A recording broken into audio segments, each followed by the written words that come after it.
Hello. Hello. And welcome to COASTCAST EP6.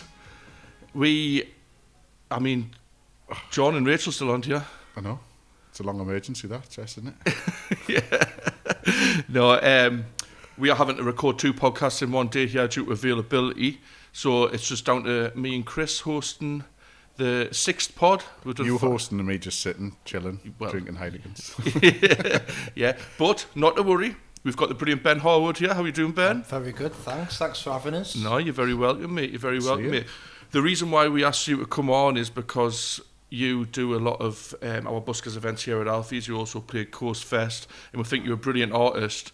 So I thought, who better to have on out of all the artists on Coast Fest than Ben? I am here all the time. You want, like, literally all the time? Yeah. You're playing this weekend as well, aren't you? Yeah, I'm on tomorrow. Aye. He literally keeps Alfie and Finn's and Crust Social and business all weekend. Yeah, well, you definitely do. But yeah, so like what we usually do is on our pod, we just go right back to the start when we have an artist on. We ask them how they got into music and what inspires them to move forward and keeps them going. Aye. Well, so you'll both have seen my granddad who he's plays here sometimes. Yeah, he has. He's great. He's obviously a guitarist. So just when I he's always played guitar like around me, and eventually I sort of decided I was going to try it. What it was I was sat closest to the guitar in a music lesson, and the teacher was like, doing like an example. It was "Lose Yourself" by Eminem. Okay. So that was the first song I learned. Really? And so it did that. It was like showed us this little, like, the most simple bass line you've ever heard on the E string. And then I was like, Grandad, I was playing guitar the other day, I quite like that, are you going to teach us? And he did a little bit, and then he got us a proper teacher. All right, and I just sort of kept playing guitar. Then it was lockdown, so I had plenty of time to do it. So what age were you when this came about? Because you're saying it was just before lockdown, was that 2 years ago? I say just before lockdown. Well, I've been playing a while before that. I want to say it might have been like 8 at school, so how old's that, like 12, 13? I'd say probably, yeah, that sort of age. Well, it's good that you've been able to stick at it, because I remember me at 12, 13, I changed my mind of what I wanted to do that many times. I only really picked up a guitar when I was maybe 18 year old, and I mean, I'm still no good at it, like, but I can play a few chords. But I mean, testament to yourself. I mean, you come in, like you say, you do all of these buskers events and stuff like that, and you've also been in a band before, which we'll ask you a little bit about. And you're so well, like I say, you blew us away on your first performances when we're seeing you. So, like, I didn't realise you were that young when you were coming in, because you sounded and acted more older. Well, I think you get that from coming to the buskers nights as well. Yeah. It's like you're around sort of a lot of people who are older, and like, you know, it's just good crack. And like you sort of like obviously musically it influences you massively, but like just sort of socially as well, it's like something a bit different. Like you wouldn't normally get to do it if you were like 15, 16, 17. It's like it's probably they're the nights you were out in the pub and stuff like that. Well, yeah, that's the thing. So when did you do your first buskers performance up there on your own? I was it was about 2 years ago, because it came up in my Facebook memories the other day. It was at the Coble in Newbiggin, which is like a 2-minute walk from where my granddad lives, so that was perfect. And I went to that one, and I don't think I've gone probably more than 2 weeks since without doing one. Really? Like, yeah, somewhere at least. You're quite prolific with the buskers nights, aren't you? Like, I love them, man. Yeah. It's like, it's, you know, what else are you going to be doing on a weeknight?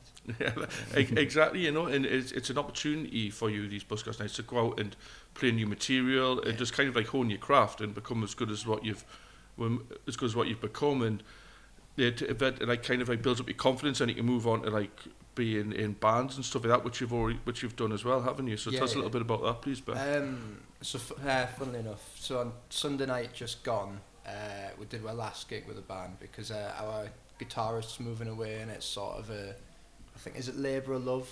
That's a term, isn't it? Yeah. That's all it is, really, and it's like, with him going, it was sort of like, it's not no point, but like we didn't really want to do it without him. So well, that's it. When you start a band with your friends, you're a gang, aren't you? And if one of them isn't able to partake in the band anymore, you feel like it's kind of getting a replacement is really difficult, because feel that it's just not there anymore, isn't it? Yeah. Yeah, well, it was so Tom, I joined the band later on than everyone else who was in it. Sort of when I joined, it's probably been about a year and a half since I joined that, because I've been going to buskers nights for a little while, and they just put on, oh, we need a new singer, and I came across it on Instagram. I was like, yeah, I'll do that. Probably wasn't great. So you came in. Yeah. Did you replace another singer? Is that correct? So, but he's. I don't want to slag Frank off, but he'll say this himself. Frank was like, I'm a front man, I'm not a singer. He stayed in the band and he plays keys and guitars and stuff. We do we do like Can't Stop by Red Hot Chili Peppers. Oh, well. He does like the rap bit and I'll do like the verse and chorus. So he's still, because obviously he's like, as I say, like a front man. And so he just sort of, like, it was still the four of them still in the band, and just like me added on, which was nice as well, because it frees up, like I'm a guitarist as well, so it's like having the guitarist, so you can put more keys parts in and stuff, and it's been really cool, like, it's been mint, and they're all great folks as well. Yeah, so, nice one, man. And like, you've kind of embarked on a little solo career for yourself now, and you released a single not long ago called Fault Lines, which is absolutely brilliant. Like, I really enjoy the song. So, tell us about the writing and recording process of that, because you've recorded it as well, haven't you? And it's obviously out on all the platforms. I did it with Lyndon at Limetree. Amazing. Studios. Lyndon and Scott seem to come up on this podcast every more week. often than anybody else, because everybody seems to be going there because they do such a good job with what they do. Massively, well, I went on the podcast before that, their podcast, and it's amazing. It's really good, isn't it? Yeah, I did the acoustic session of it there. I'd had it written. I must have had it written. Probably again, I'd say like a year and a half now. That song is like, I had no intention of recording anything. I was like, I don't need to yet, and I know a guy who went to Sunderland Uni just to finish this summer, and was like, look, I'll do your music video for free because it'll go towards my course. Oh, so like, yeah, absolutely. Yeah. So I was like, I decided to record based on that, like do a proper, because I wrote Fault Lines as like, I had like what the full band thing would be in mind, but obviously at buskers nights and that I just played it acoustically. So I got that recorded. Eventually what we decided is, once we got the video done, as it happens, the acoustic version fit a bit better. But like, it's been really cool regardless to like just have a song out and like have it. I mean, Lyndon's done like a mint job of it. It's so like, good. Made it sound half decent at least. No, but it's good when you get somebody who's really, really good at production, and when you get a great song as well and performer, and it comes together, and when you see the package of it, and then with the video and stuff, and it really brings it all to life. Yeah. And I just feel like you've put together a really, really good piece of work there, and like, I wish the best for it, because it really deserves some recognition. He like sort of got the song, and like it's sort of everything I wanted to add in, he understood, and like, because I'm not, clued up massively on production terms. I know a little bit, so I was like, it sort of had to explain in like terms I knew what I wanted, and he sort of got it all. But then as well, like, sort of added some other stuff that I hadn't thought of, and it's just like made it better and better. Like some lush like harmonies and stuff, which like I wanted in, but he recorded them all. Yeah. It's like great. That was like really cool. Yeah, he's spot on. I manage Hell's Patterson at the moment, and I didn't think of, when she said I want to record a single and release it, I didn't think of anyone else other than going to see Lyndon and Scott, and they'll be listening to the smiler from ear to ear, no doubt. So hello, boys. That was before the podcast was on video. They were sat and were like, would feel weird doing a podcast in front of the kings of podcasts. Like. Yeah, that was so nerve-wracking, wasn't it? Like, because they've got such a good podcast, and we usually have buskers on straight after we do our recording, and Lyndon and Scott were sitting there and we were recording the podcast. I was dead nervous doing it. Like, I think it was only second one or something like that. That's right. Yeah, I think it must have been pod 2. But yeah, man, like I say, I wish the best for that song, because it's a great song, and you put together a really good package. But just going back to buskers nights and things like that, what you do, because you clearly enjoy them. We've already alluded to that, and you've already spoken about that. So what is it that makes you enjoy these buskers nights? And have you got any, like, I don't expect you to say Alfie and Finn's, by the way, but do you have any like favourite places you like to go for your buskers nights? I would genuinely say Alfie and Finn's, and at the minute now, I love the Low Lights on a Monday night, which Low Lights is great. That's been going since the dawn of time. Bongo Bob's Buskers on a Monday night. Yeah, it's great. They're my two that I go to more than anything else. It's like they're my two favourites. It's like it's just the people. That's the thing. It's like you meet some great people, and like there's a lush crowd here. Similar crowd at obviously it's just up the road at Low Lights, so it's like it's just like a really nice group of people who I wouldn't have met otherwise. So. Well, we had the Low Lights sponsor our main stage at COASTCAST this year, and it just seemed like the perfect, along with Sunday for Sam, like the same kind of ethos. It just seemed like the perfect fit for us having the Low Lights as sponsors because of all the live music they do. I mean, they've probably been doing music for like 100 years or something. You know what I mean? Yeah. It's like the oldest pub in Shields, and ever since I can remember, at least, have always done music and supported new artists and had their buskers nights on and things like that. Even if music isn't on, there's somebody with a guitar in their hand playing music, and it's it's great that it's on a Monday as well, because I can sometimes get down there because I'm not at work. You know? But yeah, like at these buskers nights, I mean, even myself, like I've been putting on events for 20 odd years, you know, but at Alfie's we do the buskers every Thursday, and obviously John, who does the pod with us, who isn't here with us today because he's away on his holidays. Even just meeting people like John, and then all of these extra people who come in, like yourself, and there's people like Anne and Ken Common, and obviously I knew Larry a little bit beforehand, Larry Page, and then you've got your Ray Rowleys of the world and stuff coming down, and it's really, really great to see the communities of the buskers grow. And it's great to see that these groups of people go to different venues and actually support, like go around pretty much tour around the busking venues and give these independent businesses support as well. So, yeah, man, it's one of the nights where you can go out on your own, but you're with everybody. Exactly. Love it. Yeah. Ollie Armstrong, for instance, he's such a nice lad. I mean, he works late and he just pops in with his guitar after work and stuff like that, and like he feels so comfortable. And like there's so many people who just come down on their own because they know they're going to be around a group of like-minded people who are always really, really supportive, and it's just amazing, you know. So good community. Yeah, really definitely. Good. Yeah. And obviously you played Coast Fest this year. How was that experience for you? I loved it, man. It was, well, I was there. I played on the Sunday and I was there on the Saturday as well. Playing it was really cool, and like quite a few people I knew came down, which was really nice. Ali was there. The lads from the podcast were there, and then like a few family and stuff. It was really cool. And like the full weekend was mint. Like saw some. You know, like loads of the people who sort of come to the buskers and stuff there. Yeah. I mean, that bus, man.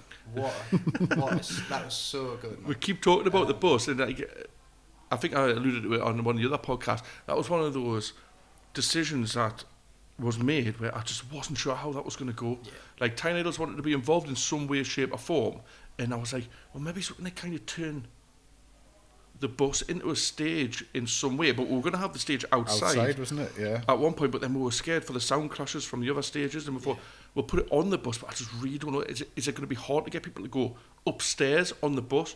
But literally, the second the bus doors open from the start of the festival to the end of the festival, it was absolutely chocker. And I got up there a few times, and literally the bus was rocking from site to site. Was it going to be in the car park initially, and then all of a sudden did I get sent away to do a job? And when I came back, I just saw, why is there a bus in the field? No, well, the plan, if that was weather permitting that, because obviously there's a lot of logistics come with putting on a festival, which I learned on the fly, basically, with it being the first festival. And if the grass is wet, you've got no chance, because basically the bus isn't getting off. Yeah. If the grass gets too wet, and it was a little bit wet. So and I was like, I don't know. And then Paul Irwin and Julie, who run the bus, would say, it's all right. Let's just get the bus on the field. And I was like, get in. So, well, like I say, it was one of those things I wasn't really sure how well it was going to go, but it was so well received. And like the amount of like positive feedback we've had from that bus is amazing. So I'm hoping, fingers crossed, for Coast Fest 24. I hope so. Next year. Yeah, I'm hoping that they are able to come back. If not, we'll get the 306. Get a little detour for the weekend. Yeah. But yeah, I appreciate you coming down and. It was a pleasure, honestly. Yeah, and playing, because like I say, a lot of the people on that Buskers bus, I call it the Buskers bus, but we're from because the artists were from the buskers night. Yeah. And the bus felt like it was a community in itself as well. And so I think like I really wanted to see Liam, and I'm glad I saw Tom Smith. But the reason I came down on the Saturday was like there was so many dudes from my mates playing. I was like, it was kind of like being at the buskers where everyone got a mega long set. It was really nice. Quality. So obviously you said you came down as a punter on the Saturday. Were there any standout artists what you saw over the weekend?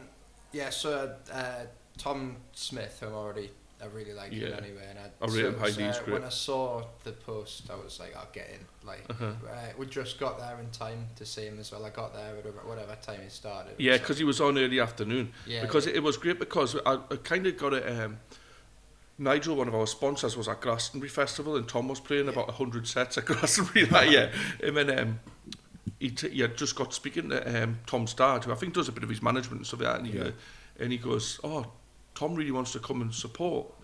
Is there a slot available for him? And funnily enough, somebody had just pulled out, and I was like, shame that artist had to pull out, but it just freed up that afternoon slot. Yeah. And I think he came. Did he come straight from a gig in Manchester the night before? It might have been Manchester, but anyway, because he'd been somewhere around the country, because he's a national touring artist, Tom, now. And he had, and we just like, right, we can come and do this afternoon set. We'll just put it as special guest for now. And then on I think it was the morning I announced it. A special guest, and that tent was packed for Tom. It was so good, and I rate Tom. And we've got... we've got a few events coming up, and we're looking to hopefully get Tom to come and play with his band. I'd love to see him with the band. Like, that's the first time I've seen him live. I haven't seen him with the band either. But he did this really cool thing the other day. I think was that the covers? Yeah, he played a Pop Rex doing loads of covers. I saw him doing ABBA. I was like, that's so good. So he was doing Does Your Mother Know ABBA? I was like, amazing. Like, and I just thought that that's just like a cool thing to do. Like a national touring artist, like I say, what Tom is now. He's all over the place. He's got 1,000,001 gigs in all of these prestigious and like really great venues and things like that, and on tour and stuff. And then for him to come back to Sunderland, which is where he's from, his like hometown, and do like a covers gig, just something a little bit different. And I thought that's a really interesting thing. Speaking of national touring artists and things like that, Chris and I are going to Leeds Festival. We've just come back. We came back last week. We're going. Yeah. Just once again, we're recording 2 in one night, so you're not going to find out how we enjoyed Leeds Festival until podcast number 7. Yes. So we're hoping Rachel's going to be back by then from our wedding dress fitting. Is Tom back? What's that? John back then? John will be back. I've just said Tom because you've said Tom about 600 times in the last 10 minutes. So what we're going to do is, because you're a little bit younger than us and clearly cooler than us, we're going to ask you who you think we should go and see on Friday. On the Friday, right? Yeah.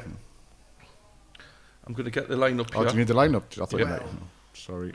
I've not got it off the top of my head, but I'll So have yourself a quick look, because in the previous pod we talked about Declan McKenna.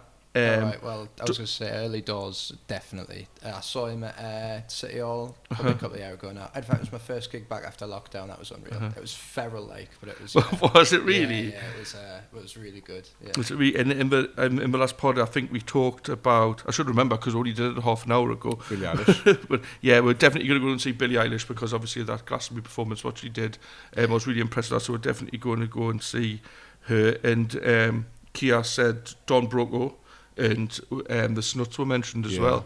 Yeah. Is there anyone else on there that you think you could maybe recommend to us to go and see? Do you mind if I scroll? Yeah, fine. I'll, what I would say is, and this isn't really my sort of music, but I was at Transmit a few weeks ago, and we were waiting. It was either been for Sam Fender or the 1975. Before one of them, we wanted to be at main stage, quite near the front there.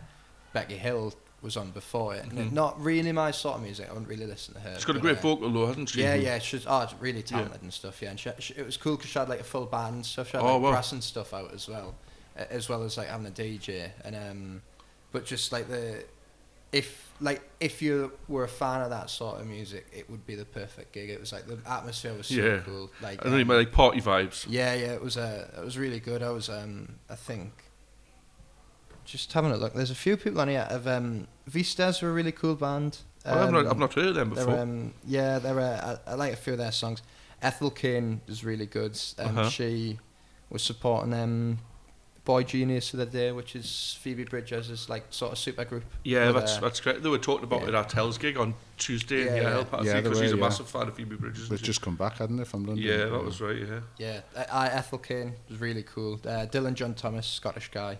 We discussed him in the last pod as well. I've seen him a few times. Yeah. He's got some great songs. He's kind of like a prodigy of Jerry Cinnamon.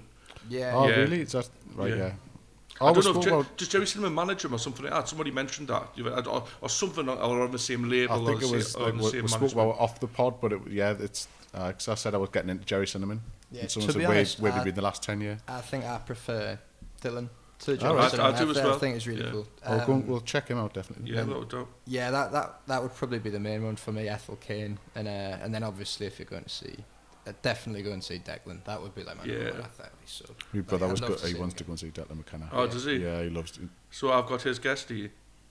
No, he said it like... I can imagine it being... So Carl works with Chris at the same place. I've got a merch business.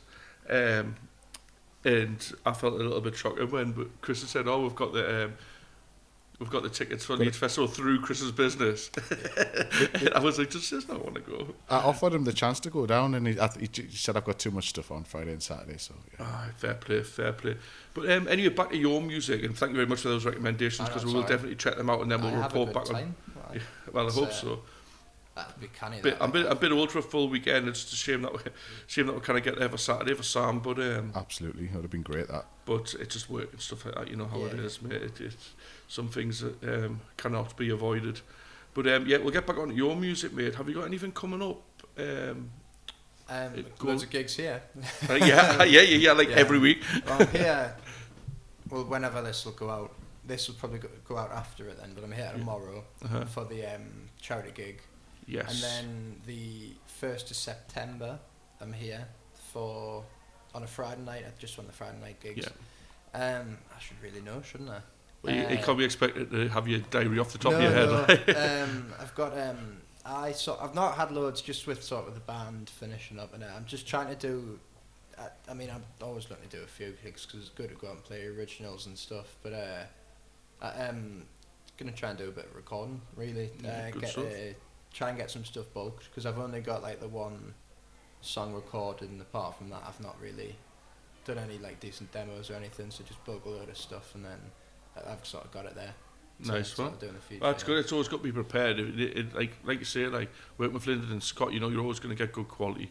Yeah. And if you can get like kind of backlog of music ready to release, so that you're not scrambling around like we used to do back in the day, and record a song on the Friday and release it on the Saturday. That's what we used to do. But I think you're going to play one of your songs for us. Yeah. Now, which one's it going to be? I'm going to do Fault Lines. You're going to do Fault Lines. While it's still fresh, I should probably do some promo. So amazing, mate, spot on. Hello, my name's Ben Harwood, and this song's called Fault Lines.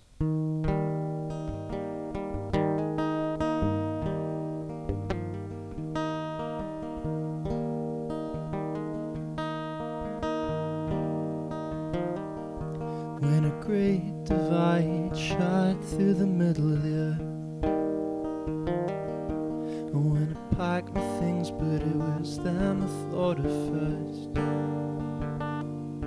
When the fault lines appeared and everyone had to run away, it was them who stayed and felt it at its worst. The fault lines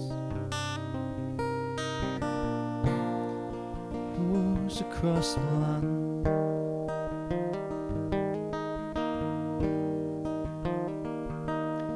Felt the tremors on my way back home.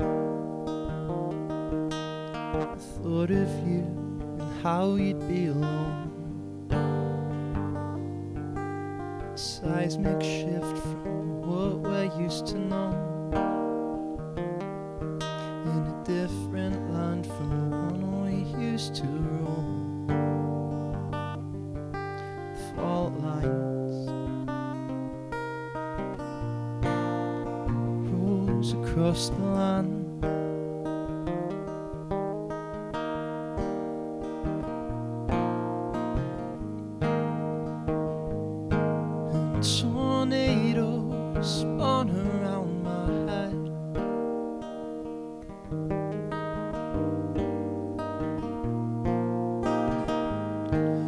but I would much rather think of you instead.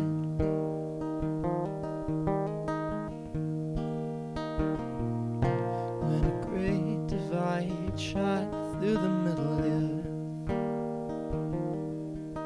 when I packed things but it was you thought of first. When the fault lines appeared and everyone had to run away, it was you who stayed and sat with me that day. The fault lines, who's across the land?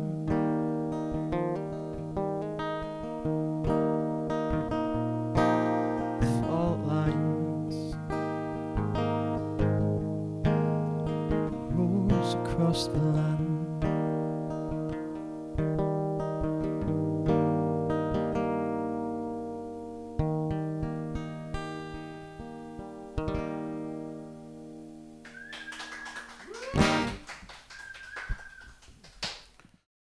Well done, mate. That was great. Thanks. Yeah, thanks, Really man. Thank you. Enjoy was it every time I hear it. fantastic. Yeah. Yeah, definitely, man. Obviously, John isn't here, but Yeah. John always asks the question to everybody who comes onto the pod, and I'm going to try in my Scouse accent again. No, go on, Chris. I You can, cannot do. All right. Okay. Describe Coast Fest in That 3 was words. Really good, really amazing.